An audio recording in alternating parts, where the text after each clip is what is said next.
Setelah diceraikan, aku melarikan diri ke Ubud demi kedamaian. Tak lama, mantan suamiku menikahi selingkuhannya. Namun, di tengah pesta mewah itu, sebuah rahasia terbongkar, menghancurkan segalanya. Ponselku berdering. Suaranya gemetar di ujung telepon, menanyakan hal yang sungguh tak masuk akal. Sebelum ceritanya dimulai, silakan tulis di kolom komentar dari daerah mana saja teman-teman menonton. Jangan lupa like dan subscribe agar channel ini semakin berkembang dan mempersembahkan cerita menarik lainnya. Hujan deras mengguyur Jakarta Selatan sore itu, seakan langit ikut menangis bersamaku. Aku duduk di kursi penumpang depan mobil sedan Eropa milik suamiku, Satria. Kaca jendela yang dingin berembun di bagian dalam, memburamkan pemandangan kemacetan parah di daerah Senopati. Suara klakson yang bersahutan di luar sana terdengar samar, teredam oleh kekedapan kabin mobil yang mewah ini. Di dalam, hanya ada keheningan yang mencekam. AC mobil terasa terlalu dingin menusuk tulang, atau mungkin hatiku yang sedang membeku. Satria menyetir dengan kedua tangan mencengkeram setir erat-erat, pandangannya lurus ke depan, menghindari tatapanku sejak kami berangkat dari apartemen kami di kawasan Sudirman. Dia mengajakku makan malam di sebuah restoran fine dining yang baru buka. Aneh, pikirku. Kami sudah jarang sekali makan malam bersama, apalagi di tempat semewah ini di hari kerja. Biasanya, dia akan pulang larut malam dengan alasan rapat klien atau entertain tamu penting dari luar negeri. Kami tiba di restoran itu. Pelayan membukakan pintu dan menyambut kami dengan senyum ramah yang terasa terlatih. Kami diantar ke meja di sudut yang agak privat. Cahaya lampu temaram, taplak meja putih bersih, dan denting halus sendok garpu beradu dengan piring keramik mahal menciptakan suasana yang seharusnya romantis. Namun bagiku, malam itu suasananya lebih mirip ruang tunggu eksekusi. Satria memesan makanan dengan cepat, seolah ingin segera menyelesaikan basa-basi ini. Setelah pelayan pergi, dia akhirnya menatapku. Ada keraguan di matanya yang biasanya penuh percaya diri itu. Satria, pengacara sukses yang selalu bisa memenangkan argumen di pengadilan, kini tampak kesulitan merangkai kata di depan istrinya sendiri. Tia, mulainya, suaranya agak serak. Dia berdeham pelan. Ada yang harus kita bicarakan. Serius. Aku meletakkan serbet di pangkuanku, mencoba menenangkan detak jantungku yang mulai tidak beraturan. Ya, Mas. Ada apa? Tumben sekali mengajakku makan di tempat seperti ini. Dia tidak langsung menjawab. Tangannya memainkan gelas air mineral di depannya. Begini, tentang hubungan kita. Aku rasa, kita sudah tidak bisa diteruskan lagi. Duniaku berhenti berputar seketika. Meskipun aku sudah merasakan ada yang salah selama setahun terakhir, mendengarnya langsung dari mulut Satria tetap saja terasa seperti hantam palu godam tepat di dada. Maksudmu? Tanyaku pelan, berusaha menjaga suaraku agar tidak bergetar. Pendidikan tata krama yang ditanamkan orang tuaku sejak kecil menuntutku untuk tetap tenang dalam situasi apapun. Jangan membuat keributan, jangan mempermalukan keluarga. Itu mantra yang selalu kudengar. Kita sudah berbeda, Tia. Lanjutnya, kini lebih lancar seolah sudah menghafal skrip ini berulang kali.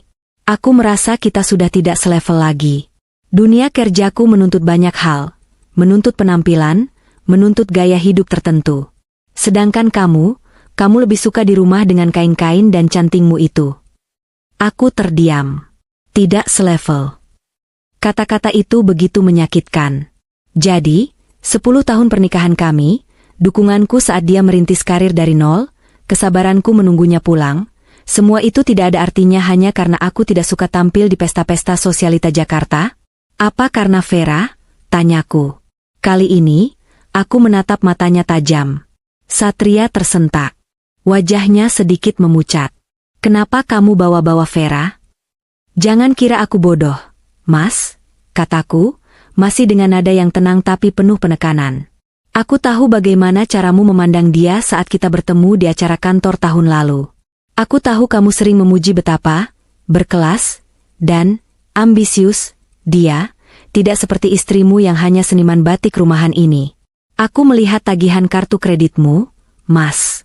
Tas Hermes yang kamu beli bulan lalu, itu bukan untukku, kan? Satria gelagapan. Karisma pengacaranya lenyap seketika. Tia, dengar dulu, Cukup, Mas, potongku. Aku merasakan mataku memanas, tapi aku menahan sekuat tenaga agar air mata sialan itu tidak jatuh di sini. Kalau kamu memang ingin berpisah, katakan saja. Jangan mencari alasan konyol bahwa kita tidak selevel. Katakan saja kamu sudah menemukan wanita lain yang lebih berkilau di matamu. Satria akhirnya menghela napas panjang, menyerah untuk menyangkal. Maafkan aku, Tia. Aku memang salah.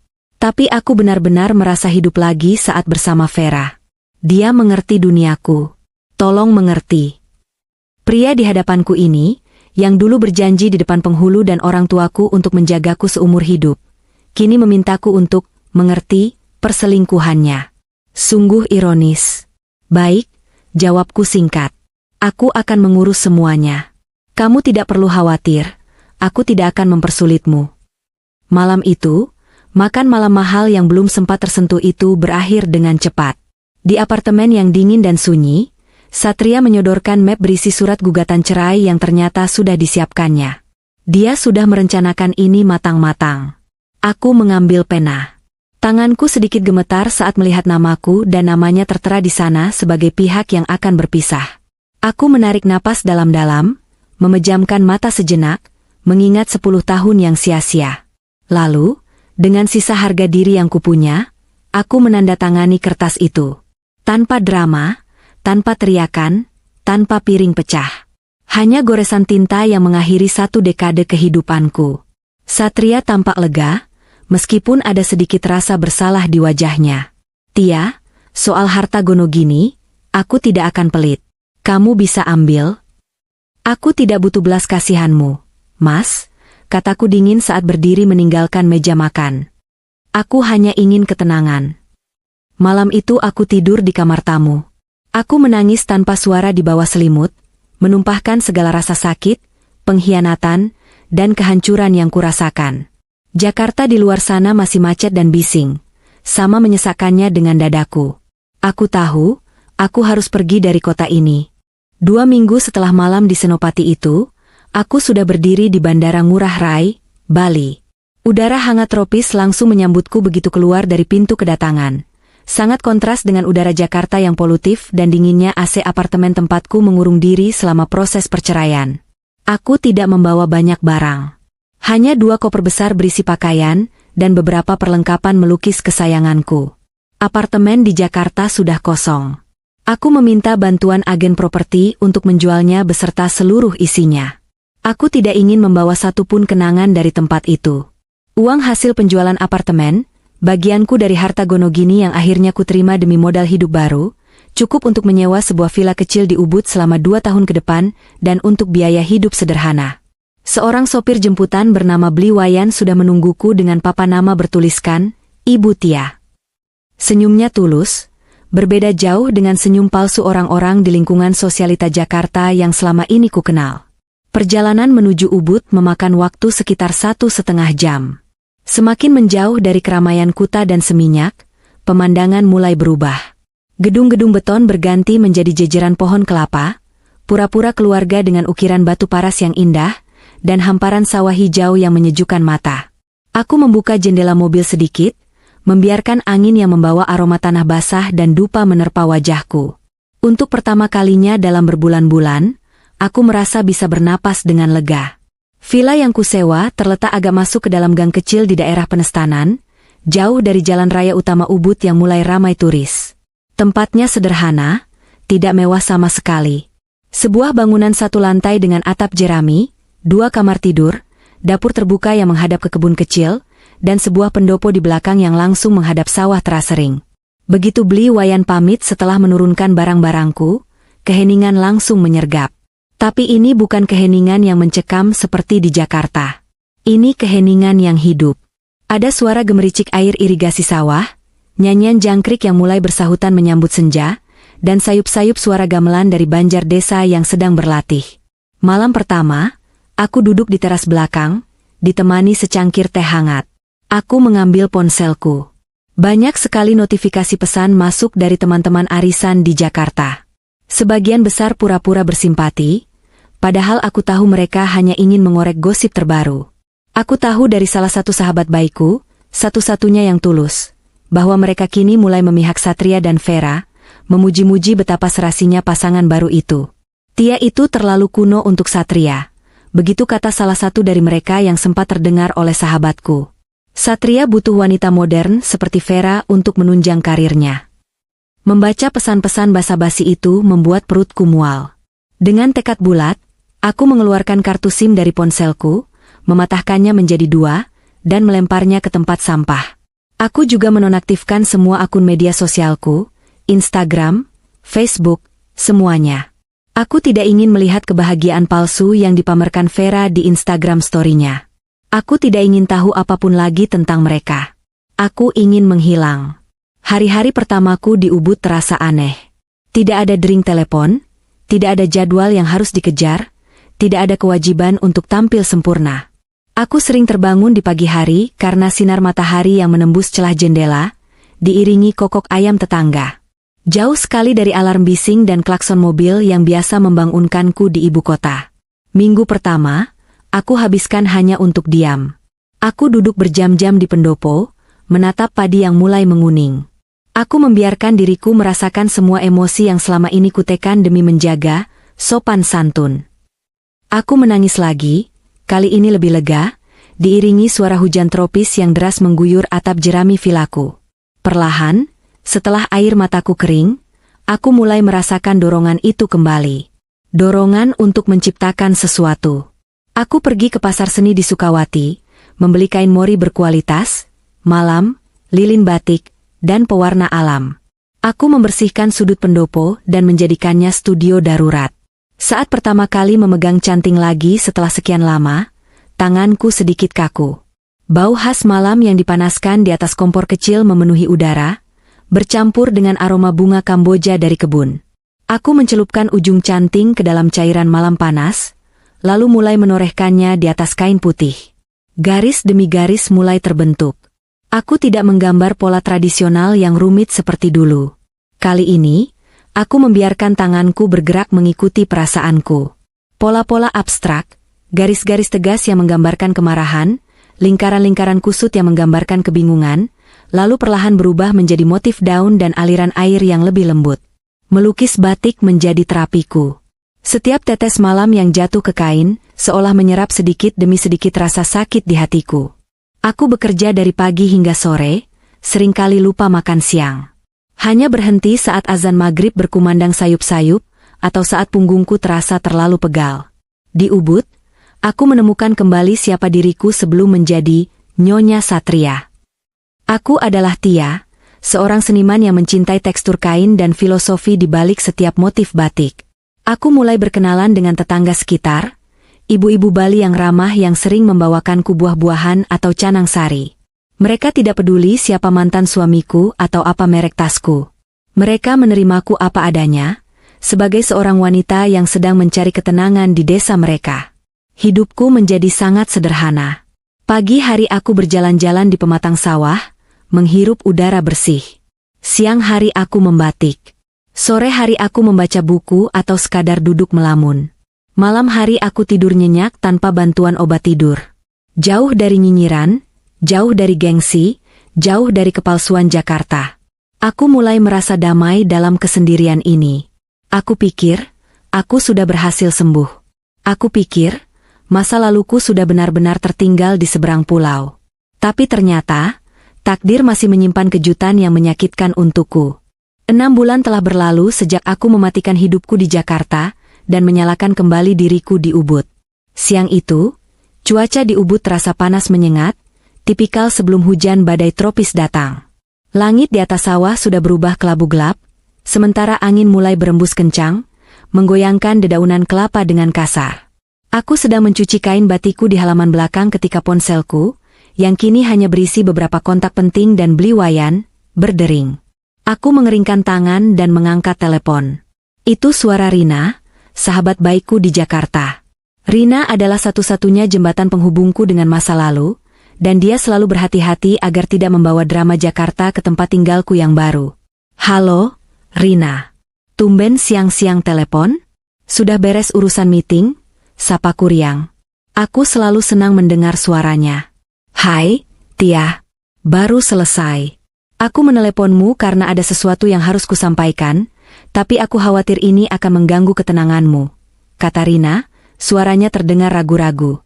Aku duduk di kursi kayu di teras. Aku sudah kuat, Rin.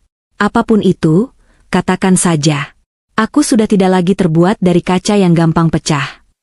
Rina menghela napas panjang. Ini soal Satria. Dia akan menikah. Akhir bulan ini. Mendengar nama Satria dan kata, menikah, dalam satu kalimat memang menimbulkan sedikit sentakan di ulu hatiku, tapi reaksinya tidak sedahsyat yang kubayangkan. Rasanya lebih seperti melihat luka lama yang sudah sembuh, lalu tiba-tiba ada yang menyentuhnya. Agak nyeri, tapi tidak lagi berdarah. Oh, ya? Dengan siapa lagi kalau bukan dengan Vera? Jawabku santai, sambil memicingkan mata melihat seekor capung merah yang hinggap di ujung daun talas. Tentu saja dengan Vera, Rina mengiyakan, tapi bukan itu intinya. Pernikahan ini gila, Tia. Mereka menyewa Grand Ballroom di Hotel Mulia. Rencananya red and gold. Mewah banget, benar-benar menunjukkan gengsi keluarga Satria yang memang old money itu. Vera menang telak, Tia. Dia berhasil mewujudkan mimpinya jadi nyonya besar. Aku hanya tersenyum kecut. Baguslah. Semoga mereka bahagia. Setidaknya, dia tidak perlu lagi sembunyi-sembunyi. Tia, kamu harus tahu ini, Rina menyambung, nadanya mendadak serius. Kemarin Ibunda Satria meneleponku. Katanya, Satria dan Vera mengirim undangan untukmu. Aku terperanjat. Apa? Undangan? Untuk apa? Agar aku datang dan melihat kebahagiaan mereka? Itu konyol sekali. Aku juga bilang begitu. Tapi Ibunda Satria bilang, ini demi formalitas dan image di mata publik. Satria ingin menunjukkan bahwa perpisahannya denganmu baik-baik saja, tidak ada permusuhan. Dia ingin menutupi jejak perselingkuhan itu dengan dalih, semua orang sudah move on. Pokoknya, gengsi dan citra di mata klien-klien pentingnya itu nomor satu, Tia. Aku tertawa, tawa hampa yang terlepas begitu saja. Coba lihat betapa piciknya mereka, Rin. Setelah menghancurkanku, mereka ingin menjadikanku dekorasi pesta mereka agar terlihat manis di mata orang. Undangan merah emas, ya? Aku yakin isinya hanya kertas mahal penuh kepalsuan. Rina menghela napas lagi. Aku bilang saja kamu sedang keluar negeri. Tapi masalahnya, undangan fisik itu sudah mereka kirimkan ke alamat apartemen lamamu, dan oleh petugas keamanan, undangan itu dikirimkan ke rumah ibuku, ortuku, karena dulu aku menitipkan surat-suratmu di sana. Mau aku buang saja? Aku berpikir sejenak. Angin di luar semakin kencang, membuat sinyal ponselku putus-putus. Jangan, Rin. Tolong kirimkan saja foto undangannya lewat WhatsApp. Aku hanya ingin melihat seberapa besar ambisi wanita itu. Setelah menutup telepon, aku duduk termenung. Aku memang sudah move on. Aku sudah bahagia dengan kehidupan baruku. Tapi mendengar detail kemewahan pesta itu, dan tahu betapa kerasnya Satria berusaha membangun image sempurna, tetap membuatku merasa getir. Beberapa menit kemudian, notifikasi WhatsApp berbunyi. Itu foto undangan pernikahan Satria dan Vera. Kertasnya tebal, bertuliskan kaligrafi emas di atas dasar merah marun yang mewah. Ada foto prewedding mereka yang sangat glamor. Vera memakai gaun rancangan desainer terkenal, tersenyum lebar dan memeluk Satria dengan ekspresi penuh kemenangan. Melihat foto itu, hatiku tidak lagi sakit, melainkan dipenuhi rasa kasihan. Kasihan pada Satria, yang menjual harga dirinya demi wanita yang jelas-jelas hanya mengincar statusnya. Dan kasihan pada Vera, yang harus bekerja keras membangun topeng kesempurnaan di atas fondasi kebohongan. Aku menghapus foto itu dari ponselku. Masa bodoh dengan pesta topeng mereka. Aku memandang ke arah pendopo, di mana beberapa lembar batik baruku sedang dijemur. Aku membatik motif parang rusak, motif larangan yang melambangkan pengendalian diri dan usaha untuk memerangi kebatilan. Batik itu, bagi Satria, hanyalah kain, kampungan, yang tak selevel dengan gaya hidupnya. Tapi bagiku, ini adalah harta dan jiwaku. Aku memutuskan untuk menyibukkan diri.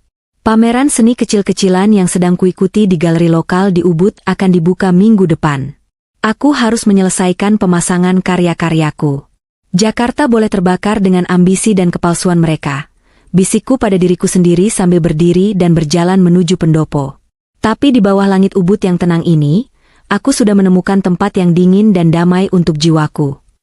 Saat itu, hujan deras mulai turun. Hujan yang membersihkan. Aku membiarkan suara gemuruh air menenggelamkan semua kebisingan masa lalu.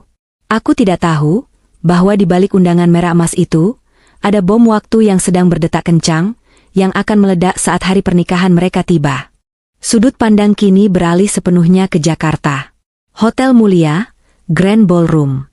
Malam itu, ballroom tersebut disulap menjadi lautan merah dan emas yang mempesona. Lampu kristal memancarkan kilau mewah, karpet tebal meredam langkah kaki, dan ratusan karangan bunga impor menghiasi setiap sudut. Ini bukan sekadar pesta pernikahan. Ini adalah parade gengsi dan pameran kekayaan keluarga Satria dan Vera. Vera, dalam balutan kebaya modern putih tulang bertabur payet yang dirancang khusus, tampak seperti ratu. Ia tersenyum, berpose, dan menyambut setiap tamu VIP dengan sempurna. Senyumnya lebar, matanya memancarkan kebahagiaan yang berlebihan. Di sampingnya, Satria berdiri gagah dengan beskap mewah, sesekali merangkul Vera dengan ekspresi bangga. Mereka adalah pasangan ideal yang baru, sempurna di mata kamera wartawan gosip yang diundang khusus untuk meliput acara ini. Namun, di balik panggung kemewahan itu, ketegangan terasa begitu nyata, terutama di antara anggota keluarga inti Satria. Ibunda Satria, Nyonya Besar Kartika, tampil elegan dalam kebaya sutra merah. Dia menyambut para tamu penting sambil terus-menerus memuji Vera dengan suara pelan yang terdengar hanya di telinga para sosialita yang berdiri di sekelilingnya. Vera ini memang wanita yang tahu diri, ya. Tahu bagaimana harus bergaul. Beda dengan yang dulu. Dia itu terlalu kampungan, hanya tahu batik dan canting.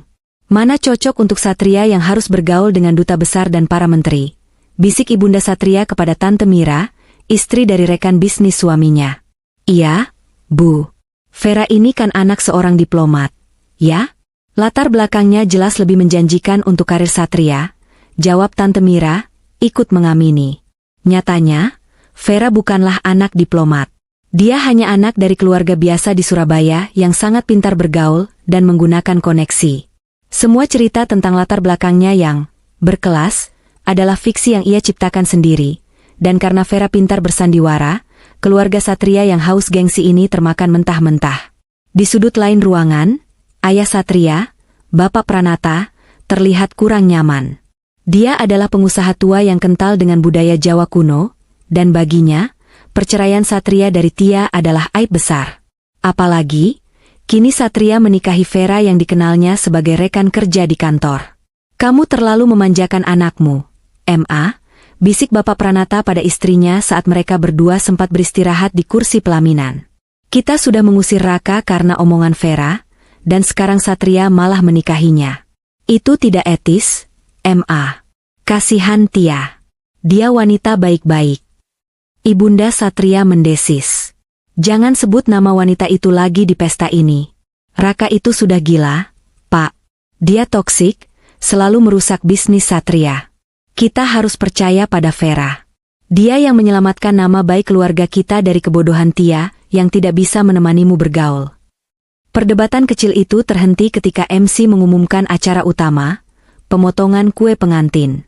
Kue pengantin itu sangat besar, menjulang tinggi dengan 9 tingkat, dihiasi ukiran emas dan bunga-bunga segar. Sorak-sorai tamu membahana. Satria dan Vera berjalan ke tengah panggung, wajah mereka penuh kemenangan. Langit Jakarta di luar ballroom benar-benar gelap gulita malam itu, tanpa ada satupun bintang yang terlihat, seolah menjadi pertanda buruk yang hanya bisa dirasakan oleh alam. Lagu romantis diputar mengiringi sesi pemotongan kue. Vera memegang pisau kue yang sangat panjang, dan dengan bantuan Satria, mereka memotong tingkat pertama dari kue raksasa itu. Tepuk tangan riuh kembali menggema. Saat Vera hendak menyuapkan potongan kue pertama kepada Satria, sebuah adegan yang paling ditunggu-tunggu oleh semua tamu, tiba-tiba, keheningan yang tebal dan mencekam menyergap seluruh ruangan. Suara denting sendok garpu yang beradu dengan piring berhenti seketika. Musik tiba-tiba dikecilkan. Semua mata tertuju pada pintu masuk ballroom. Seorang pria berdiri di sana. Tingginya hampir sama dengan Satria, tapi jauh lebih besar dan tampak lebih kasar. Dia mengenakan kemeja batik yang terlihat lusuh, celana kaki yang agak kotor, dan sepatu boots yang penuh lumpur. Penampilannya sangat kontras dengan kemewahan para tamu high class di ruangan itu. Tapi tatapannya tajam, dingin, dan penuh amarah. Aura pria itu, meskipun berpakaian seadanya, langsung mendominasi ruangan. Itu Raka. Raka Adiprana, kakak kandung Satria, yang sudah 3 tahun diusir dari rumah dan dianggap aib keluarga. Wajah Satria langsung berubah pucat pasi, seperti melihat hantu. Ibunda Satria tersentak, tangannya menutupi mulutnya sendiri, tidak percaya putranya yang paling dibenci itu berani datang. "Security! Usir dia sekarang juga!" teriak Satria, suaranya terdengar panik dan cemas. Beberapa petugas keamanan bergegas menuju Raka. Namun, Raka sama sekali tidak gentar. Dia berjalan santai, melewati barisan tamu yang kini berbisik-bisik, hingga akhirnya berdiri tepat di depan pelaminan. Satria sudah turun dari pelaminan, wajahnya memerah karena malu dan marah. "Raka, apa yang kamu lakukan di sini? Keluar! Jangan membuat keributan di pesta pernikahanku." Raka tidak menjawab Satria. Dia mengambil mikrofon yang tergeletak di meja kue. Petugas keamanan mencoba merebutnya, tetapi Raka berhasil mengelak dengan cekatan. Suara Raka menggema keras melalui speaker di seluruh ballroom. Suaranya tenang, datar, tapi setiap kata yang diucapkannya menghujam jantung. "Maaf mengganggu pesta mewah ini," kata Raka. Pandangannya mengunci ke arah Vera, yang kini berdiri membeku di atas pelaminan, wajahnya seputih kapas. "Saya hanya ingin mengucapkan selamat untuk adik saya, Satria, dan istri barunya," lanjut Raka, sambil tersenyum sinis. Dia kemudian memiringkan kepalanya, masih menatap Vera. Tapi sebelum pesta ini dilanjutkan, Raka berhenti sejenak, menelan ludah. Keheningan di ruangan itu begitu pekat, hingga suara napas pun terdengar. "Saya hanya ingin bertanya pada istri saya." Seluruh ballroom terdiam. Para tamu saling pandang, mencoba mencerna kalimat yang baru saja mereka dengar. Satria mematung, kepalanya langsung kosong. Raka menunjuk Vera yang berdiri di pelaminan. "Vera, kapan kita resmi bercerai?" Petugas keamanan akhirnya berhasil merebut mikrofon dari tangan Raka, dan perkelahian kecil pun terjadi. Tapi terlambat. Kata-kata itu sudah terucap. Topeng kesempurnaan Vera seketika retak. Vera langsung menjerit histeris, "Dia bohong. Dia gila. Dia sudah diusir dari keluarga ini karena KDRT. Dia hanya ingin merusakku."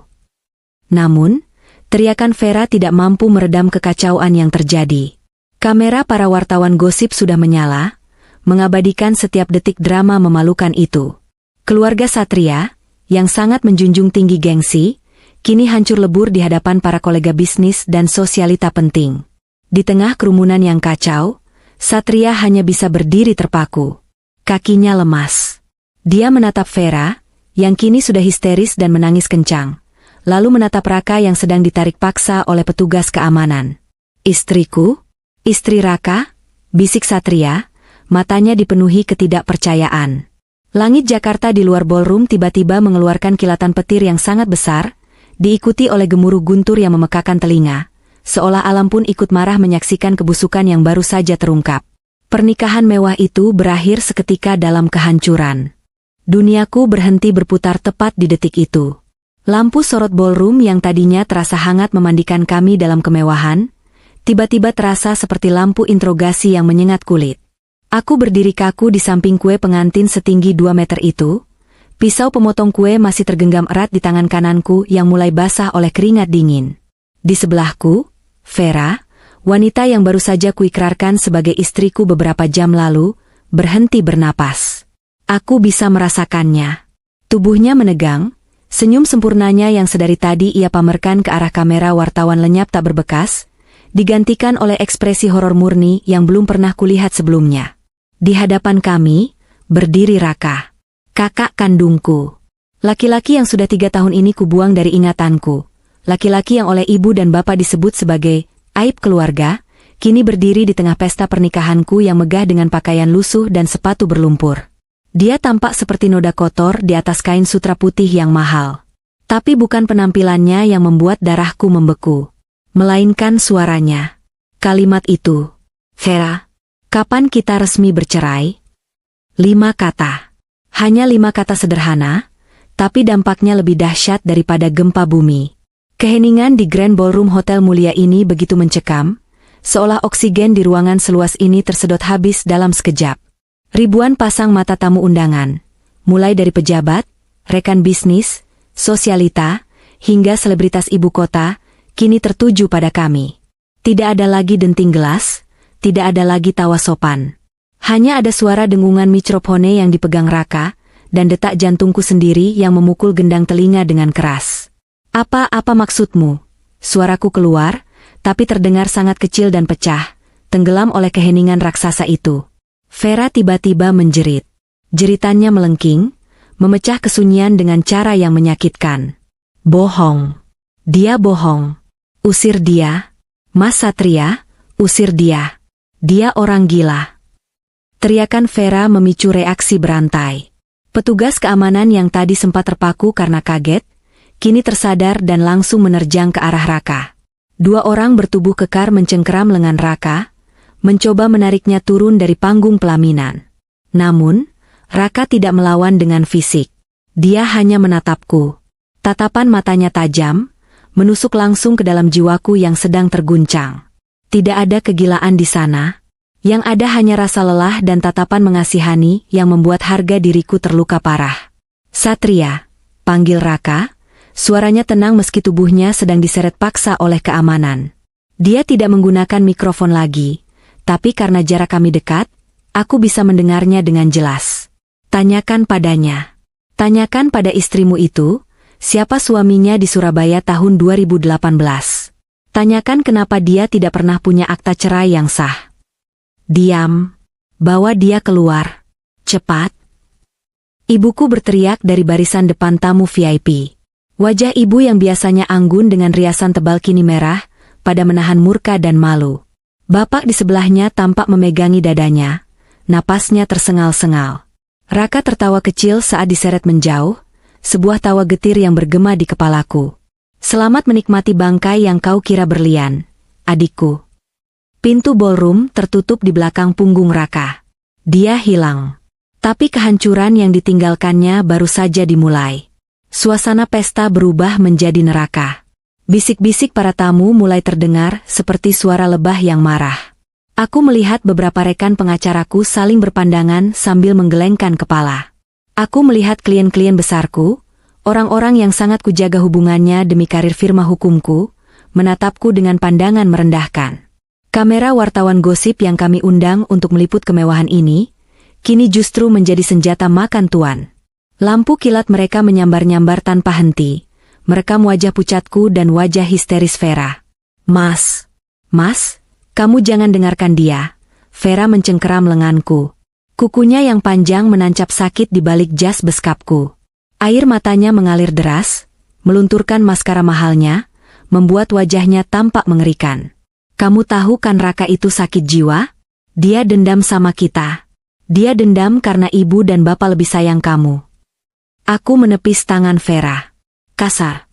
Untuk pertama kalinya, aku merasa jijik disentuh oleh wanita yang selama setahun ini kupuja sebagai dewi. Kita bicara di belakang. Sekarang, desisku tajam. Aku memberi isyarat pada wedding organizer untuk menghentikan acara. Tanpa mempedulikan tatapan tamu, aku menarik tangan Vera, menyeretnya turun dari panggung pelaminan, melewati lorong servis menuju ruang tunggu VIP di belakang panggung. Ibu dan bapak mengikuti kami dengan langkah tertatih, dibantu oleh asisten mereka. Begitu pintu ruang VIP tertutup, kedap suara memisahkan kami dari keriuhan di luar, tapi tidak dari ketegangan yang menyesakkan dada. Jelaskan, kataku dingin. Aku berdiri menghadap Vera yang kini terseduh sedan di sofa beludru. Mas, sumpah, Mas, Raka itu ngawur. Aku nggak pernah nikah sama dia. Aku cuma kenal dia sekilas dulu waktu kuliah di Surabaya, itu saja. Vera membela diri, suaranya serak. Dia itu obsesi sama aku, Mas. Dia halusinasi. Halusinasi, potongku cepat. Dia menyebut tahun 2018. Dia menyebut Surabaya. Dan dia berani datang ke sini, di depan ratusan orang penting, hanya untuk mempermalukan dirinya sendiri kalau itu cuma halusinasi. Satria. Ibu menyela, berjalan mendekati Vera dan memeluknya. Jangan bentak istrimu. Kamu tahu sendiri kakakmu itu seperti apa. Raka itu sudah gila sejak usahanya bangkrut. Dia iri melihat kesuksesanmu. Dia ingin menghancurkan kebahagiaanmu. Vera ini korban, Satria. Lihat, kasihan dia sampai gemetar begini. Aku menatap ibu, wanita yang selalu mengatur hidupku, wanita yang selalu bilang Tia tidak cukup baik dan Vera adalah menantu idaman. Bu, Raka memang gagal menurut standar ibu. Tapi Raka tidak pernah berbohong. Seumur hidup kita mengenalnya, pernahkah Raka memfitnah orang? Tidak pernah. Dia keras kepala, ya. Dia pemberontak, ya. Tapi pembohong? Itu bukan sifat Raka. Bapak yang duduk di pojok ruangan akhirnya bersuara. Suaranya lemah tapi tegas.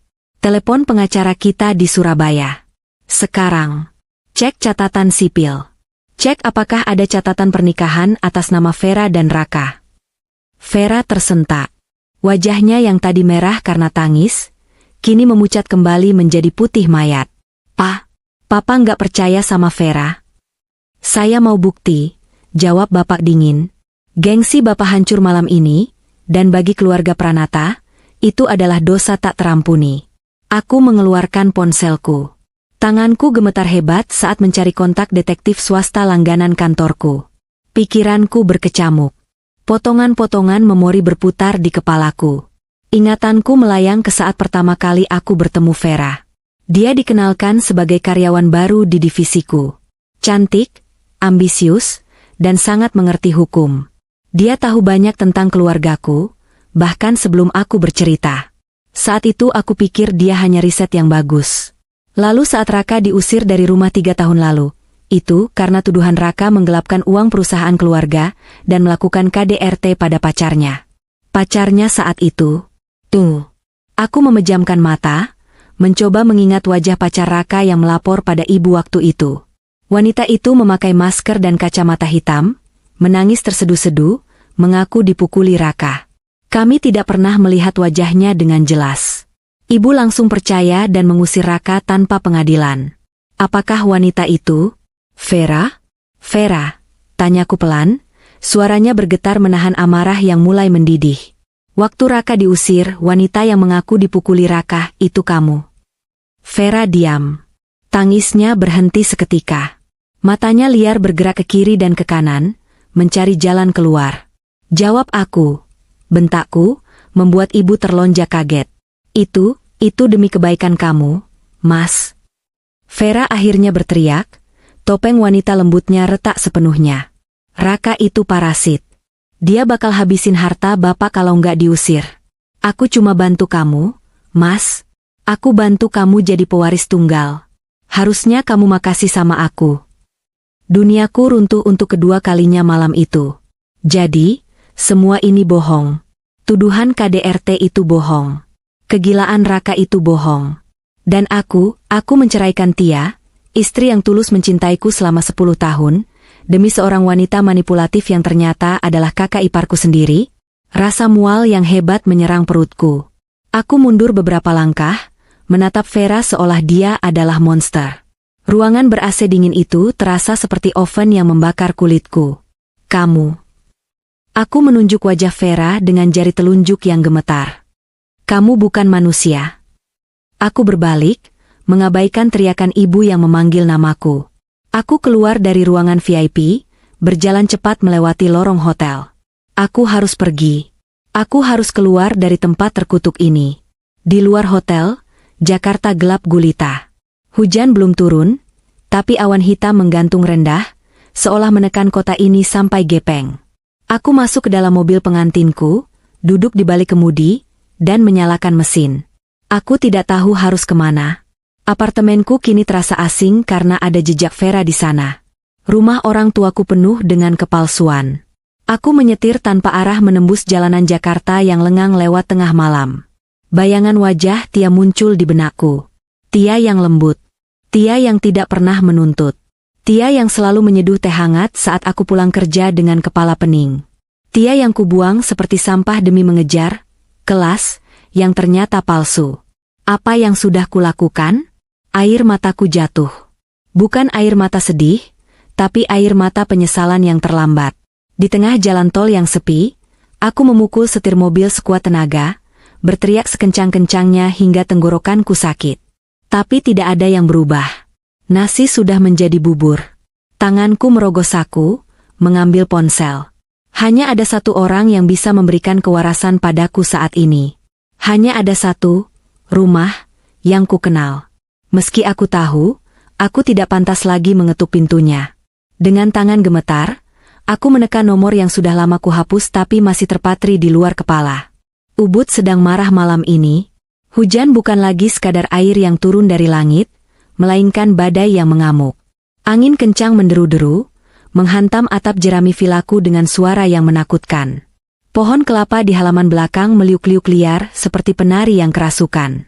Sudah 2 jam listrik padam. Gelap gulita menyelimuti seluruh desa Penestanan. Aku duduk di lantai kayu kamarku, ditemani satu-satunya lilin aromaterapi yang menyala di atas meja kecil. Cahayanya berkedip-kedip gelisah setiap kali angin berhasil menyelinap masuk melalui celah ventilasi. Di luar, suara kodok dan tokek bersahutan, seolah sedang beradu teriak dengan gemuruh guntur yang menggelegar setiap beberapa menit. Mati lampu di Bali sebenarnya hal biasa, apalagi saat musim hujan begini. Biasanya, aku menikmatinya. Keheningan tanpa suara dengung kulkas atau AC memberiku kedamaian. Tapi malam ini berbeda. Ada perasaan tidak enak yang mengganjal di dadaku sejak sore tadi. Perasaan gelisah yang tidak bisa kujelaskan. Jantungku berdebar lebih cepat dari biasanya, dan setiap kali kilat menyambar, bayangan pohon di dinding tampak seperti tangan-tangan raksasa yang ingin menggapai sesuatu. Aku mencoba memejamkan mata, memusatkan pikiran untuk bermeditasi. Menarik napas dalam, menghembuskan perlahan. Semua baik-baik saja, Tia. Kamu aman di sini. Kamu jauh dari drama. Namun, ketenangan itu pecah seketika. Ponselku yang tergeletak di atas kasur bergetar hebat, mengeluarkan suara BZZZT yang nyaring di tengah kesunyian villa. Layarnya menyala terang, menyilaukan mata yang sudah terbiasa dengan kegelapan. Nomor tak dikenal. Siapa yang menelepon tengah malam begini? Ini sudah pukul 1 pagi. Orang-orang di sini sudah tidur. Dan teman-teman lamaku di Jakarta tahu aku tidak suka diganggu saat malam. Awalnya aku ingin mengabaikannya. Tapi ada dorongan kuat yang menyuruhku mengangkatnya. Dengan ragu, aku meraih ponsel itu. Tanganku terasa dingin. Halo, sapaku pelan. Hening sejenak. Hanya ada suara napas yang berat dan putus-putus di ujung sana. Suara napas seseorang yang sedang menahan tangis atau panik luar biasa. Tia. Satu kata itu cukup membuat darahku berdesir. Suara itu. Suara yang dulu selalu menyapaku setiap pagi, suara yang dulu menjadi sandaranku, dan suara yang 6 bulan lalu mengucapkan kata-kata kejam di restoran Senopati. Satria. Mas Satria? Tanyaku, bingung dan waspada. Ada apa menelepon malam-malam begini? Bukannya hari ini kamu menikah. Suara di seberang sana pecah menjadi isak tangis yang mengerikan.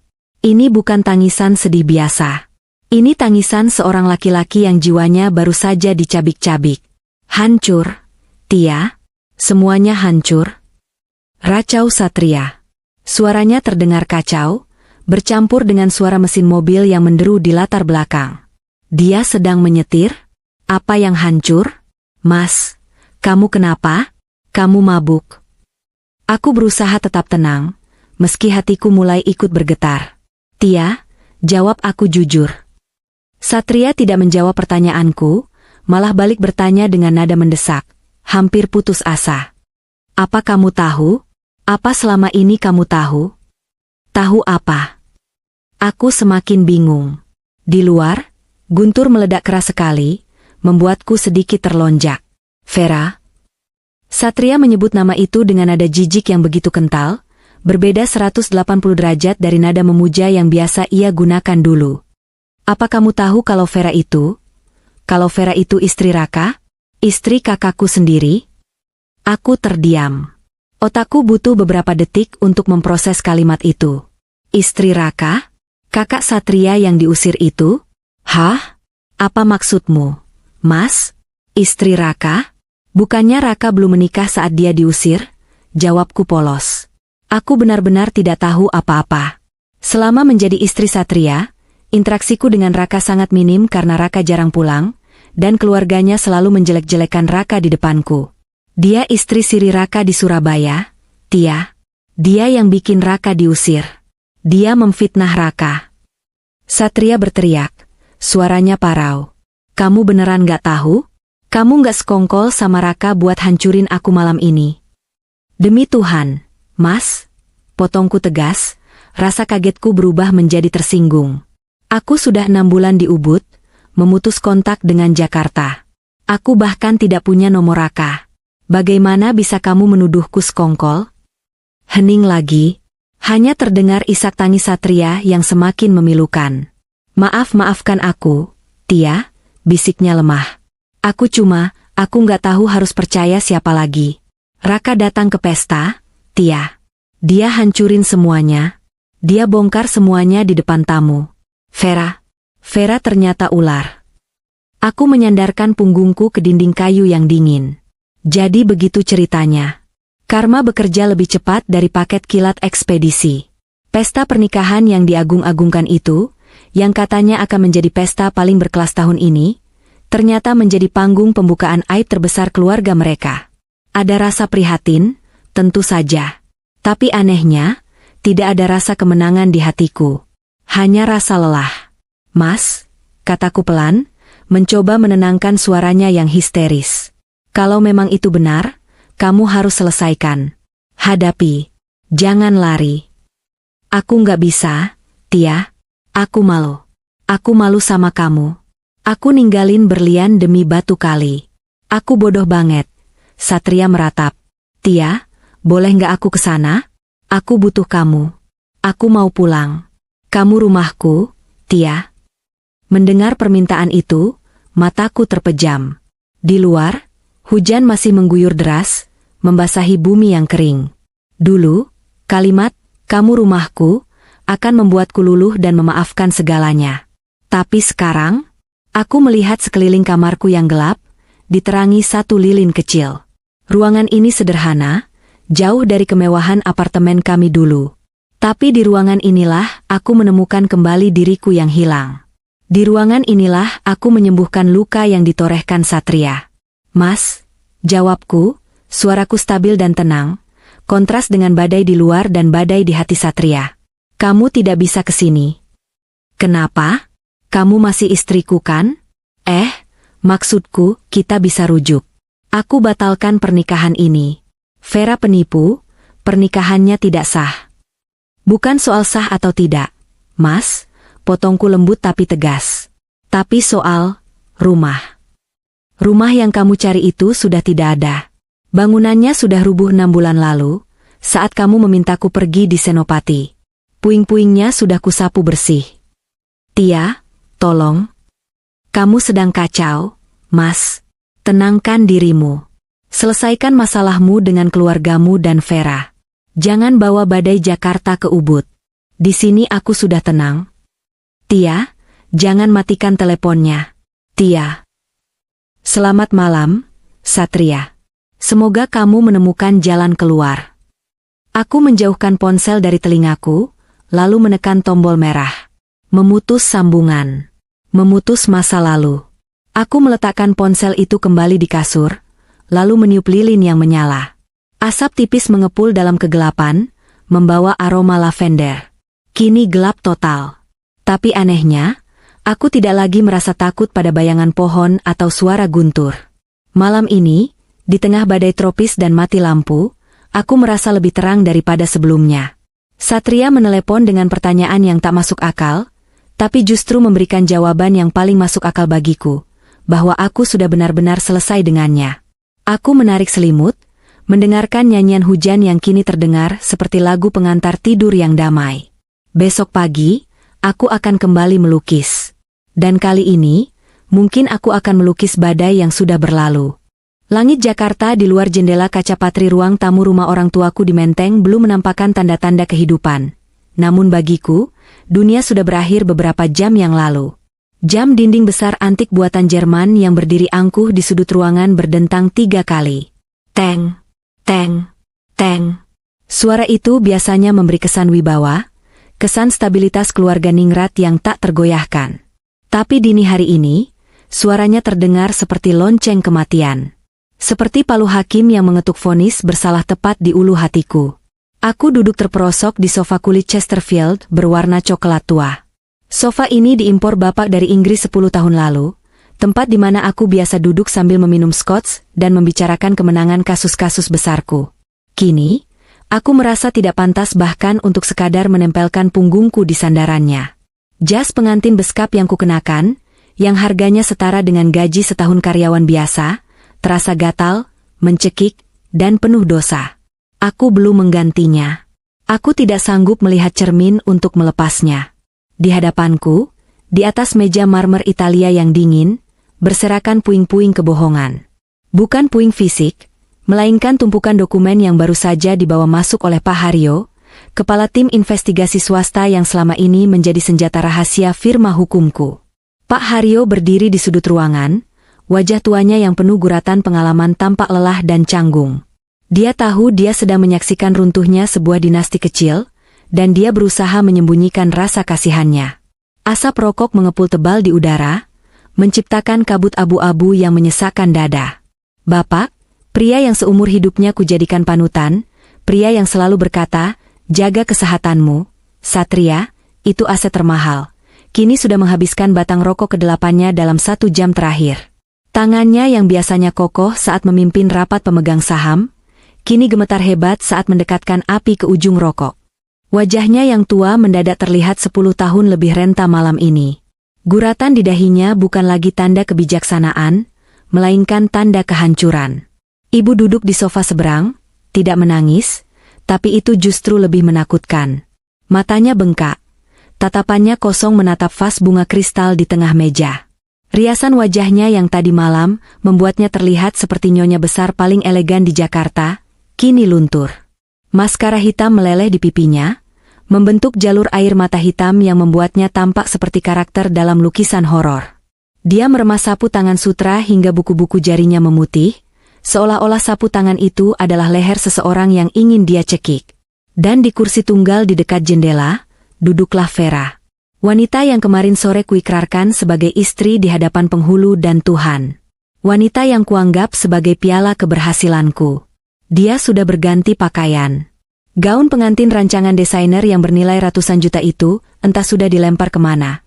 Digantikan oleh kemeja putih polos kebesaran milik asisten rumah tangga dan celana bahan hitam. Dia duduk memeluk lutut, meringkuk. Namun, yang membuat darahku mendidih bukanlah penampilannya yang menyedihkan, melainkan matanya. Jika mata ibu kosong dan mata bapak penuh amarah, mata Vera matanya liar. Matanya bergerak cepat menyapu ruangan, menghitung peluang, mencari celah, menyusun strategi. Tidak ada setitik pun rasa penyesalan di sana. Yang ada hanyalah ketakutan seorang maling yang tertangkap basah, bercampur dengan kalkulasi dingin seorang pemain catur yang sedang terdesak. Pak Haryo, suara bapak memecah keheningan yang mencekam itu. Suaranya serak, berat, seperti suara gesekan batu kali. Jangan berbelit-belit. Saya bayar bapak mahal bukan untuk basa-basi. Bacakan apa yang bapak temukan. Semua. Jangan ada yang disensor demi perasaan saya atau istri saya. Kami sudah tidak punya perasaan lagi malam ini. Pak Haryo berdeham pelan, memperbaiki letak kacamata bacanya. Dia membuka map biru tebal di tangannya dengan gerakan hati-hati, seolah map itu berisi bom aktif.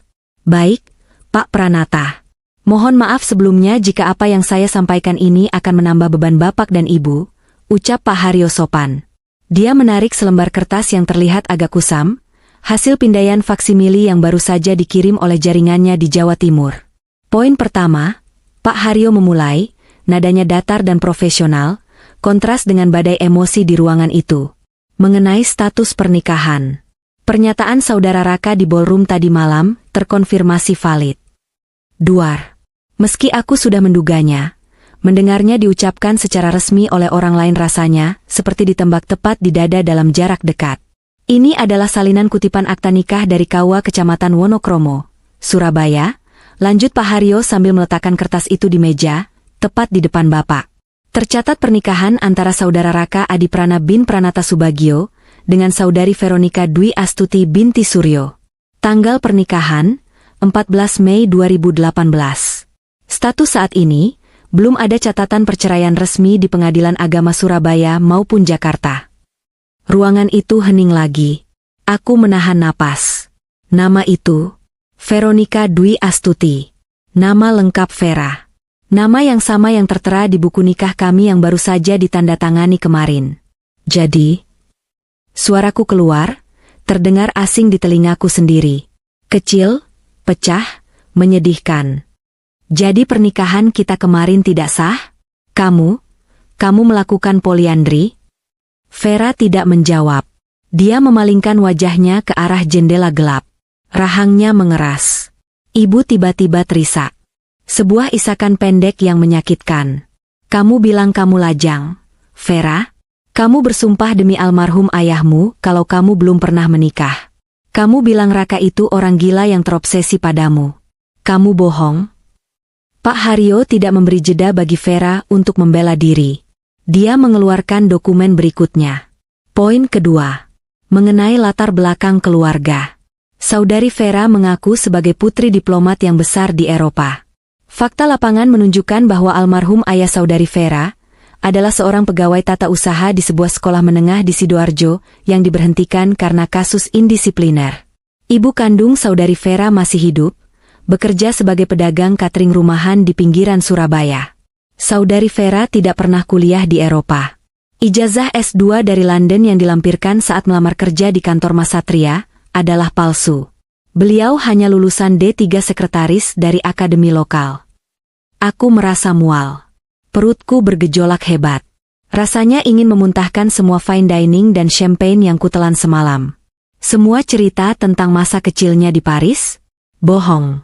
Cerita tentang koneksi ayahnya dengan pejabat kedutaan? Bohong. Selera seninya yang katanya terasah di museum-museum Eropa? Bohong. Aku menceraikan Tia, seorang wanita lulusan seni rupa asli, seniman sejati yang rendah hati, demi seorang penipu ulung yang bahkan memalsukan ijazahnya? Betapa bodohnya aku. Betapa luar biasa tololnya aku. Aku merasa seperti badut yang sedang ditertawakan oleh seluruh semesta. Tapi itu belum bagian terburuknya. Pak Pranata, suara Pak Haryo merendah, menjadi lebih serius. Dia mengeluarkan tumpukan kertas terakhir. Ini terlihat seperti clipping koran digital dan transkrip percakapan. Ini tentang kasus 3 tahun lalu. Kasus yang membuat Bapak dan Ibu memutuskan hubungan dengan Mas Raka. Bapak mengangkat kepalanya. Matanya merah menyala. Apa maksudmu? Tuduhan KDRT dan penggelapan uang perusahaan, jawab Pak Haryo. Dia meletakkan foto-foto lama. Foto wajah Vera yang lebam-lebam, foto yang dulu membuat Ibu menangis histeris dan langsung mengusir Raka tanpa mau mendengar penjelasan. Kami melacak dokter yang menandatangani visum ini. Klinik Sehat Sentosa, di pinggiran kota. Dokternya, Dr. Budiarto, ternyata adalah paman jauh dari saudari Vera. Tidak ada rekam medis pendukung di rumah sakit rujukan. Pola luka lebam di foto ini, menurut ahli forensik yang saya hubungi semalam lewat foto, memiliki indikasi kuat sebagai hasil riasan atau manipulasi digital, bukan trauma tumpul yang nyata. Dan soal uang, Pak Haryo menunjuk laporan bank. Audit forensik digital yang baru saja kami lakukan menunjukkan bahwa kebocoran dana di perusahaan Raka ditransfer ke rekening-rekening pihak ketiga yang, jika ditelusuri ujungnya, bermuara pada pembayaran utang judi online dan gaya hidup milik saudari Vera. Cukup. Bapak menggebrak meja marmer itu dengan sekuat tenaga. Braa. Vas bunga kristal terpelanting jatuh, pecah berkeping-keping di lantai. Suara pecahan kaca itu seolah mewakili hatiku yang hancur lebur. Bedebah. Bapak berdiri, tubuhnya gemetar hebat menahan amarah yang meledak. Dia menunjuk wajah Vera dengan telunjuk yang bergetar. Kami tampung kamu di sini. Kami beri kamu mobil, apartemen, perhiasan. Kami usir anak kandung kami sendiri, darah daging kami, karena kami percaya kamu disiksa olehnya.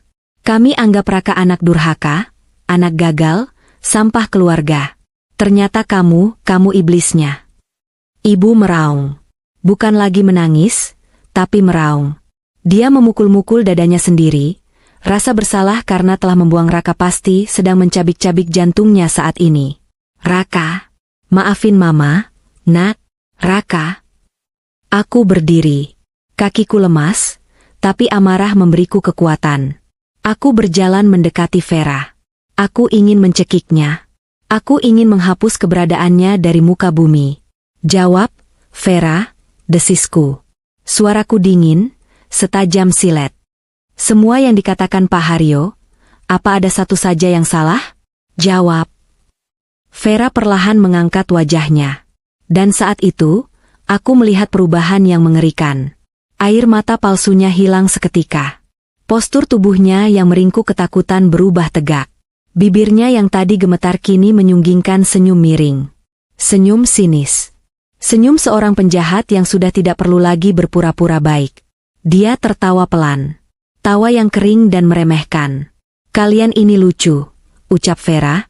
Suaranya berubah, tidak lagi lembut dan manja seperti yang biasa ku dengar. Suaranya kini kasar, logat Jawa Timurannya yang medok keluar, menghilangkan aksen Jakarta Selatan, palsu yang selama ini dia pakai. Lucu? Aku menatapnya tak percaya. Iya, lucu. Menyedihkan, Vera berdiri, menantang tatapan bapak. Dia tidak lagi takut. Kalian pikir kalian keluarga terhormat? Keluarga ningrat yang suci? Jangan munafik, Pak Tua. Tutup mulutmu, bentak bapak. Kenapa? Takut dengar kebenaran? Vera melangkah maju, matanya berkilat penuh kebencian. Kalian mengusir Raka bukan cuma karena visum palsuku. Kalian mengusir dia karena kalian malu. Kalian malu punya anak yang bisnisnya bangkrut. Kalian malu Raka lebih memilih hidup sederhana daripada menjilat pantat kolega bisnis bapak. Aku cuma kasih kalian alasan. Aku kasih kalian kambing hitam supaya kalian bisa membuang anak gagal itu tanpa merasa berdosa. Aku mempermudah hidup kalian. Kata-kata itu menampar kami semua lebih keras daripada tangan manapun. Karena jauh di lubuk hati, ada kebenaran di sana. Gengsi keluarga Pranata memang racun yang mematikan. Vera beralih menatapku. Tatapannya merendahkan, seolah aku adalah serangga kecil yang menjijikkan. Dan kamu, Mas Satria? Dia menyebut namaku dengan nada mengejek. Pengacara kondang. Rising Star. Cih. Kamu itu laki-laki paling rapuh yang pernah kutemui. Kamu tahu kenapa gampang sekali menipumu? Karena kamu haus pujian. Kamu selalu merasa kalah dari Raka. Kamu butuh seseorang yang memujamu, yang bilang kamu hebat, yang bilang kamu raja. Vera mendekatkan wajahnya ke wajahku. Aroma parfum mahalnya yang dulu memabukkan kini membuatku ingin muntah. Tia? Istrimu yang membosankan itu? Dia terlalu tulus buat kamu. Dia jujur. Kalau kamu salah, dia bilang salah. Itu yang bikin kamu gerah, kan? Kamu nggak butuh istri, Satria. Kamu butuh kaca benggala yang memantulkan bayanganmu jadi lebih besar. Aku kasih itu. Aku kasih ilusi yang kamu mau. Jadi jangan salahkan aku kalau kamu sendiri yang nelen racunnya dengan lahap. Aku terhuyung mundur, menabrak pinggiran meja. Kata-katanya menghujam tepat ke ulu hati, membongkar semua pertahanan egoku. Dia benar. Aku meninggalkan Tia karena Tia adalah cermin yang jujur, dan aku tidak suka melihat kekurangan diriku. Aku memilih Vera karena Vera adalah lukisan palsu yang indah. Pergi. Bisik ibu, suaranya lemah. Pergi kamu dari rumah ini. Vera mendengus. Dia mengambil tas tangan Hermes, yang kubelikan minggu lalu dengan uang tabunganku, dari lantai. Gak usah disuruh, Nyonya. Aku juga udah muak akting jadi mantu idaman di rumah yang bau tanah ini. Vera merapikan rambutnya dengan angkuh. Lagi pula, untunglah kita baru nikah siri kemarin sore. Belum sempat dicatat negara. Jadi, Secara teknis, aku bisa pergi tanpa ribet urus Gono gini. Walaupun sayang juga sih, padahal targetku menguasai aset Satria tinggal sedikit lagi. Dia berjalan menuju pintu keluar dengan langkah tegap. Di ambang pintu, dia berhenti sejenak dan menoleh ke belakang, menatapku untuk terakhir kalinya. Selamat menikmati kehancuranmu, Mas. Salam buat Raka kalau ketemu. Bilang sama dia, akting gilanya di pesta tadi malam cukup menghibur. Sepertinya dia satu-satunya laki-laki jantan di keluarga ini. Pintu jati besar itu tertutup dengan debam yang keras. Vera pergi. Tapi dia meninggalkan kawah besar di tengah ruang tamu kami. Keheningan kembali menyergap, tapi kali ini rasanya jauh lebih berat. Amit, tanpa mempedulikan teriakan ibu yang memintaku menjaga bapak, aku berbalik dan berlari keluar rumah. Aku pengecut. Aku tahu itu. Aku selalu lari dari masalah. Dulu aku lari dari kebosanan rumah tangga ke pelukan Vera. Sekarang aku lari dari kenyataan pahit ke jalanan Jakarta. Aku masuk ke dalam mobil sedan pengantinku yang masih terparkir di halaman. Bunga-bunga hiasan di kap mobil sudah layu, pitanya kotor terkena debu. Simbol yang pas untuk pernikahanku. Aku memacu mobil membelah jalanan menteng, menembus kabut pagi Jakarta yang mulai turun. Aku tidak tahu mau kemana. Kantor? Tidak mungkin, wajahku pasti sudah terpampang di semua berita gosip. Apartemen? Itu sarang Vera. Hotel? Terlalu memalukan. Aku menyetir tanpa tujuan, membiarkan instingku mengambil alih. Air mata terus mengalir, memburamkan pandanganku. Setiap kali aku menutup mata, aku melihat wajah Tia. Tia yang sedang menyeduh teh di pagi hari. Tia yang tersenyum saat aku pulang kerja. Tia yang tidak pernah meminta tas mahal, hanya minta ditemani ngobrol. Tia yang kubuang seperti sampah. Penyesalan itu datang bukan seperti ombak, tapi seperti tsunami. Menghantam, menggulung, dan menenggelamkan. Aku berteriak di dalam mobil. Arg. Aku memukul setir sekuat tenaga sampai tanganku sakit. Aku bodoh. Aku bodoh. Aku jahat. Di tengah kemacetan lampu merah yang mulai padat, aku melihat ke sekeliling. Orang-orang di motor, di angkutan umum, mereka tampak lelah tapi hidup mereka nyata. Sedangkan aku hidup dalam gelembung kepalsuan yang baru saja meletus. Tanganku merogoh saku jas, mengambil ponsel. Layarnya retak sedikit karena tadi sempat kulempar di ballroom. Ada ratusan notifikasi. Pesan dari teman, klien, wartawan. Semuanya bertanya, mencaci, atau sekadar ingin tahu. Aku mengabaikan semuanya. Jariku bergerak sendiri, mencari satu nama yang dulu kublokir. Satu-satunya nama yang bisa memberiku kewarasan saat ini. Tia. Aku tahu aku tidak pantas. Aku tahu ini kurang ajar. Tapi aku butuh mendengar suaranya. Aku butuh tahu bahwa di dunia yang gila ini, masih ada satu hal yang murni. Dengan tangan gemetar dan pandangan kabur oleh air mata, aku menekan tombol panggil. Tuh. Nada sambung itu terdengar seperti detak jantungku sendiri. Angkat, Tia. Tolong angkat. Marahi aku. Caci maki aku. Tapi tolong, jangan diamkan aku. Halo? Suara itu, begitu tenang. Begitu damai. Seperti aliran sungai di pegunungan yang jernih. Kontras sekali dengan badai api yang sedang membakar jiwaku. Aku memejamkan mata, membiarkan air mataku tumpah semakin deras. Tia. Pagi di Ubud selalu memiliki cara magis untuk menyembuhkan luka bumi setelah dihajar badai. Tadi malam, langit seolah ingin meruntuhkan dunia. Angin menderu-deru menghantam atap jerami vilaku, kilat menyambar membelah kegelapan seperti cambuk api, dan guntur menggelegar membuat kaca-kaca jendela bergetar ketakutan. Listrik padam total, memaksaku bergelung dalam selimut ditemani satu lilin kecil yang nyalanya timbul tenggelam. Itu adalah malam yang panjang, penuh dengan suara alam yang marah, dan satu panggilan telepon penuh keputusasaan dari Jakarta yang mengguncang batinku. Namun pagi ini, semuanya berubah drastis. Aku duduk bersimpuh di pendopo belakang vilaku, menghadap langsung ke lembah sungai Campuhan. Matahari baru saja naik sepenggalah, menyiramkan cahaya emasnya ke hamparan sawah terasering yang hijau pekat. Uap air sisa hujan semalam mengepul tipis dari tanah, menciptakan kabut mistis yang perlahan menghilang di sapu hangat surya. Aroma tanah basah, petricor, menguar kuat, bercampur dengan wangi bunga Kamboja yang berguguran di halaman dan aroma dupa cendana yang baru saja dinyalakan oleh Ibu Ketut, tetangga sebelah yang sedang mebanten, memberikan sesajen pagi. Suara alam pagi ini begitu merdu. Gemericik air irigasi Subak yang mengalir deras karena hujan semalam, keriuhan bebek-bebek yang digiring petani ke sawah, dan sayup-sayup suara gamelan Semar Pegulingan dari Banjar yang sedang latihan untuk upacara odalan. Damai. Sangat damai. Seolah badai semalam hanyalah mimpi buruk yang numpang lewat. Di hadapanku, terbentang kain mori putih sepanjang 2 meter yang sudah kurenggangkan pada gawangan kayu. Di sampingku, kompor kecil dengan wajan berisi malam, lilin batik, yang sudah mencair mengepulkan asap tipis berbau khas, bau lilin lebah dan getah damar. Bau yang bagiku adalah bau pulang.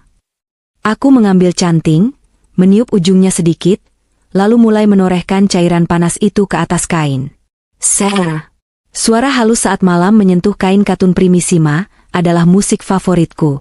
Hari ini, aku tidak membatik pola bunga atau burung seperti biasanya. Tanganku bergerak liar namun terukur, mengikuti intuisi. Aku sedang membuat motif kontemporer yang kusebut prahara. Garis-garis tegas, tajam, dan patah-patah di bagian bawah, menggambarkan kekacauan. Namun perlahan, garis-garis itu akan melembut naik ke atas, berubah menjadi lengkungan-lengkungan luwes yang menyerupai awan dan pelangi. Ini adalah terapi jiwaku.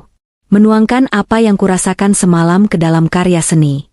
Saat aku sedang khusyuk menarik garis panjang, ponselku yang tergeletak di meja kayu bergetar. Aku meletakkan cantingku. Awalnya aku ragu untuk melihatnya. Setelah telepon Satria dini hari tadi, aku mematikan ponselku agar bisa tidur. Baru pagi ini kunyalakan kembali. Dan benar saja, duniaku, atau lebih tepatnya, dunia yang sudah kutinggalkan, sedang terbakar hebat. Layar ponselku penuh dengan notifikasi. Bukan pesan pribadi, melainkan news alert dari berbagai portal berita dan media sosial. Algoritma internet rupanya tahu bahwa aku pernah terhubung dengan nama Satria Pranata, sehingga berita tentangnya langsung muncul di berandaku. Headline-headline sensasional itu terpampang jelas. Kiamat di pesta mewah, tamu tak diundang bongkar identitas mempelai wanita. Viral. Video kakak pengantin pria diseret keamanan sambil tertawa. Siapa Veronica Dwi Astuti? Netizen bongkar masa lalu kelam istri baru pengacara kondang. Saham perusahaan keluarga Pranata anjlok pagi ini akibat skandal pernikahan. Aku membuka salah satu tautan berita. Di sana ada foto yang diambil oleh wartawan gosip. Foto Vera yang sedang menjerit dengan wajah mengerikan, topeng kecantikannya hancur lebur. Foto Satria yang berdiri mematung dengan wajah pucat pasi seperti mayat hidup. Dan foto Raka. Raka yang sedang diseret oleh 2 satpam, tapi wajahnya tersenyum. Senyum yang penuh kemenangan pahit. Aku membaca kolom komentar.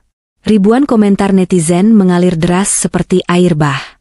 Kejam, pedas, tanpa ampun. Mampus. Karma dibayar kontan. Ini pelakor yang dulu viral di akun gosip kan? Kasihan mantan istri pertamanya. Pasti sekarang lagi ketawa sambil ngopi. Gila plot twistnya ngalahin drama Korea. Ternyata ipar sendiri.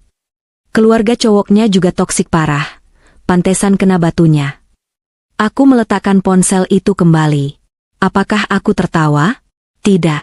Apakah aku merasa puas? Mungkin sedikit. Ada rasa validasi bahwa kebenaran akhirnya terungkap. Tapi lebih dari itu, aku merasa lelah. Melihat kehancuran mereka tidak membuat hidupku menjadi lebih kaya. Melihat Satria menderita tidak membuat lukisan batikku jadi lebih indah. Itu hanya menegaskan satu hal, aku membuat keputusan yang tepat 6 bulan lalu. Aku melompat dari kapal yang akan karam, tepat sebelum kapal itu menabrak gunung es. Aku menyesap kopi kintamaniku yang mulai dingin. Rasanya asam segar dengan jejak rasa jeruk dan coklat, membasuh tenggorokanku yang tiba-tiba terasa kering. Tiba-tiba, ponselku berdering panjang. Nama itu lagi, Satria. Aku menatap layar itu lama. Deringnya terdengar putus asa.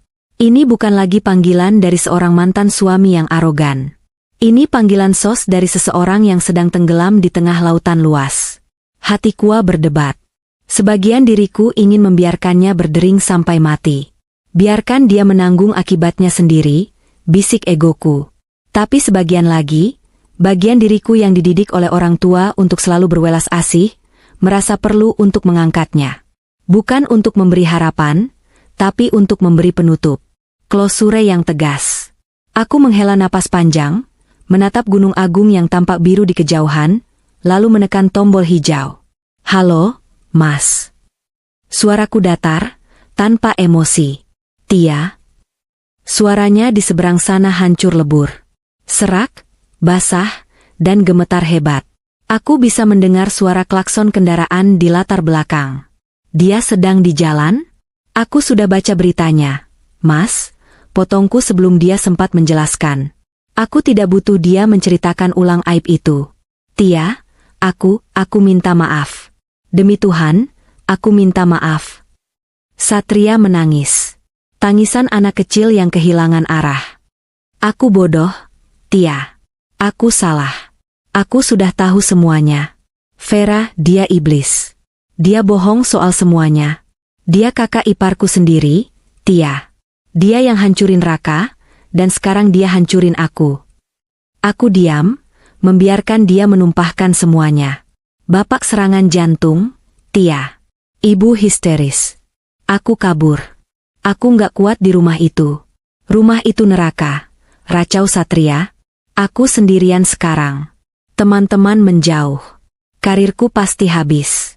Aku nggak punya siapa-siapa lagi selain kamu. Mas. Tia, tolong, potongnya cepat, nadanya memelas. Izinkan aku ke sana. Izinkan aku ke Ubud. Aku mau ketemu kamu. Aku mau perbaiki semuanya. Aku janji, Tia. Aku akan sujud di kakimu. Kita mulai lagi dari nol, ya? Aku punya tabungan, kita bisa buka usaha kecil di sana. Kita lupakan Jakarta. Aku sadar sekarang, cuma kamu rumahku. Cuma kamu yang tulus. Mendengar tawarannya, aku merasakan sedikit nyeri di dada. Dulu, kalimat itu adalah impianku. Dulu, aku selalu bermimpi Satria akan sadar dan mengajakku hidup sederhana, jauh dari tekanan ibunya. Tapi sekarang, mendengarnya justru membuatku sadar betapa jauhnya aku sudah melangkah. Aku mengambil napas dalam-dalam, mengisi paru-paruku dengan udara Ubud yang bersih. Mas Satria, panggilku lembut, tapi dengan ketegasan yang tidak bisa diganggu-gugat. Dengar aku baik-baik. Tangisannya di seberang sana sedikit mereda, menunggu jawabanku. Mas, kamu bilang aku adalah rumah MU. Tapi kamu lupa, rumah itu sudah kamu hancurkan sendiri 6 bulan lalu. Kamu yang merobohkan dindingnya dengan kata-kata kasarmu di Senopati. Kamu yang membakar atapnya dengan perselingkuhanmu. Dan kamu yang membuang kuncinya saat kamu memilih wanita itu. Aku akan bangun ulang, Tia. Aku akan perbaiki. Tidak bisa, Mas, jawabku. Puing-puingnya sudah kusapu bersih. Lahannya sudah kugunakan untuk membangun pondasi baru. Pondasi untuk diriku sendiri. Aku memandang lukisan batikku yang setengah jadi.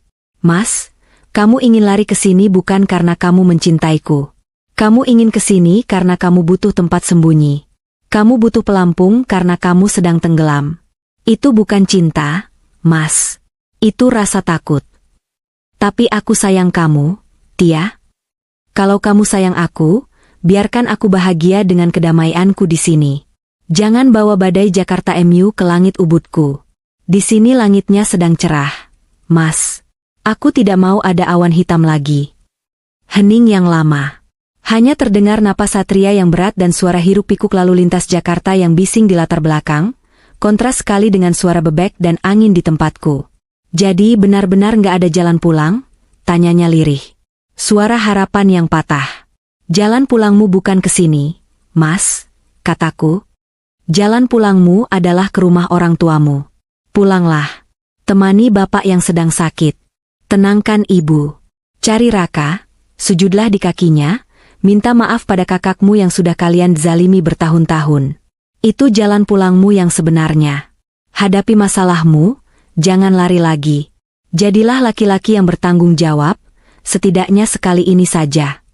Satria terisak pelan. Mungkin dia sadar aku benar. Mungkin dia sadar dia tidak bisa lagi memanipulasiku. Hiduplah dengan baik, Mas Satria. Belajarlah dari badai ini. Semoga suatu hari nanti, kamu bisa memaafkan dirimu sendiri. Tanpa menunggu jawabannya lagi, aku menjauhkan ponsel dari telinga. Jariku menekan tombol merah. Klik. Sambungan terputus. Kali ini, rasanya benar-benar selesai. Tidak ada lagi benang yang tersangkut. Ikatan masa lalu itu sudah putus sepenuhnya. Dilarung bersama air sungai yang mengalir di bawah lembah. Aku mematikan daya ponselku. Aku tidak akan menyalakannya lagi hari ini, mungkin juga besok. Biarlah dunia luar berteriak-teriak dengan skandal mereka. Aku punya dunia sendiri yang harus kujaga.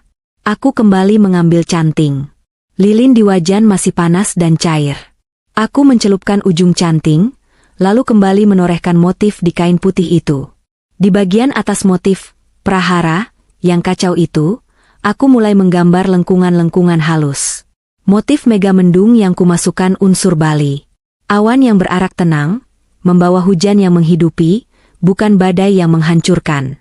Dan di sela-sela awan itu, aku akan memberinya warna-warna cerah nanti. Kuning kunyit, merah secang, nila indigo.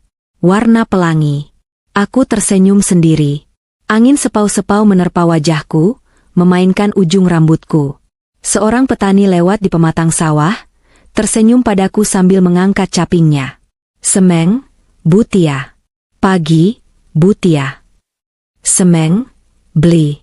Becik Niki, pagi, beli. Baik hari ini. Becik, Bu. Hujan semalam bikin padi subur. Nggih, beli. Hujan selalu membawa berkah setelahnya. Aku kembali menekuni kainku. Hujan badai memang menakutkan, ia bisa menghancurkan atap dan menumbangkan pohon. Tapi tanpa hujan, tidak akan ada pelangi. Dan tanpa rasa sakit dari masa lalu, aku tidak akan pernah menemukan kekuatan dan kedamaian sejati yang kurasakan pagi ini. Di bawah langit ubud yang membentang tanpa batas, Jakarta hanyalah sebuah titik kecil di peta masa lalu yang perlahan memudar. Dan aku adalah seniman yang sedang melukis masa depanku sendiri.